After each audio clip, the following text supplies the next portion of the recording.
Yes, guys, this is Nenny Last and welcome. In this video, what we're going to be doing is another stealth class setup video where we're mainly focusing around the ghost perk and how best to use it effectively in Black Ops 3. As you can see, guys, this time we are going to be using the Pharo. Now, with the Pharo in particular, it is a bit of a love and hate relationship with certain people, mainly due to the fact that it's a burst weapon. But for me, it worked absolutely fantastically well, and it works even better when you got a suppressor on it. It's probably got to be up there with one of my favorite weapons with a suppressor. It doesn't really seem to affect it all that much. It just seems to do the job just as well, so that is absolutely fantastic, and especially if you're keeping up into the enemy spawns like I am at the moment, keeping it nice and tight, it does work extremely well. So let's first of all step in and have a look at the kind of attachments that I'm actually running. First of all, I'm going to have quick draw on. Once again, sticking that on because we're going to be controlling up into the enemy spawns, flanking up in and around, keeping into those close quarters. Definitely want to be sticking this weapon up and getting it up as fast as we possibly can. Moving on then, we are going to be sticking on rapid fire. This is just to make sure that the bursts are a lot faster, so all those bullets are hitting the target a lot quicker, and hopefully that in that way, if we're on point, we should be able to down the enemies without any problems whatsoever. Then moving on is with stock. Once again, with the stock with the SMGs, like I said in previous videos, it works very effectively. It really does. And obviously, because we're concentrating on keeping into the enemy spawn, especially if you're playing on hard point and things like that, you know, you're going to have a lot of enemies all on you at once. It's very important to be able to strafe in and out of gunfire and be able to move as quickly as you possibly can, especially if you're trying to aim down your sights at the exact same time.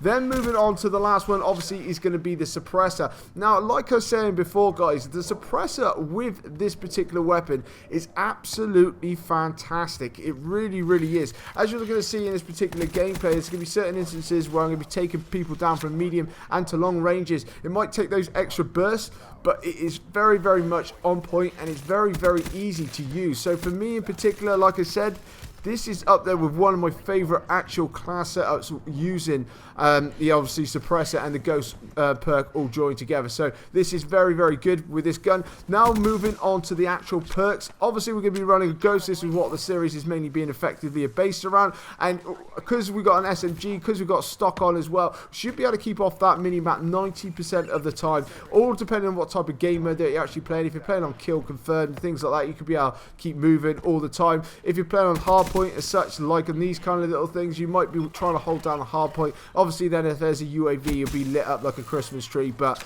easy enough. You know pretty much roughly where everyone's going to be coming from, so it shouldn't be too bad. So let's move on to the perk number 2, and that's going to be fast hands. Obviously this is just definitely going to be complementing the fact that we've got quick draw on. Those two together, and then we're going to be able to get this weapon up as quickly as we possibly can to try and down any enemies that might just spawn near us or when we're up in those enemy spawn areas. And then moving on to the third and last ones that we've actually got on, and that is dead silence. Now, like I said before in previous ones, is if I have to choose between dead silence and awareness, I normally go with just dead silence 90% of the time. There are certain instances and different type of game modes, different like situations that I might be in where I might prefer to actually stick awareness on, but because I've got my headset on, I find a lot of people are now not running with dead silence as much as what they used to for some particular reason, and I can find out that I can pretty much hear where people are coming from. Now that is also down to map control as well, knowing exactly where your enemies are going to be spawned to. So for me in particular, especially when I'm trying to flank up and around into these kind of areas,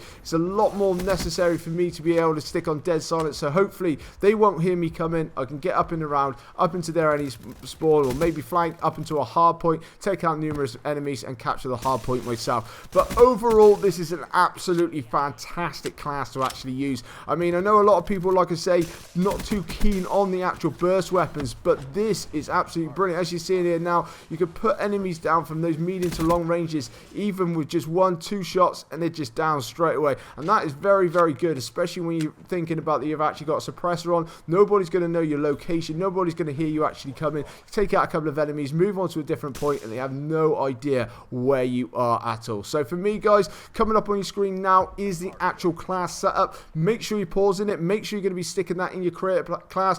take it, have a go, have a few goes, have a bit of a practice with this weapon, and trust me guys, you will have an absolutely brilliant time with it. But leave any comments in the section down below, and guys, if you actually try it out, leave any comments then of actually how you actually got on with it. It'd be very interesting to hear how people are actually faring with this particular class setup. But coming up on my screen now is my subscribe button. Make sure you jump in on that, and guys, if you drop a like on this video, support my channel, it'd be even better. This is Nitty Last, and I'll catch you later.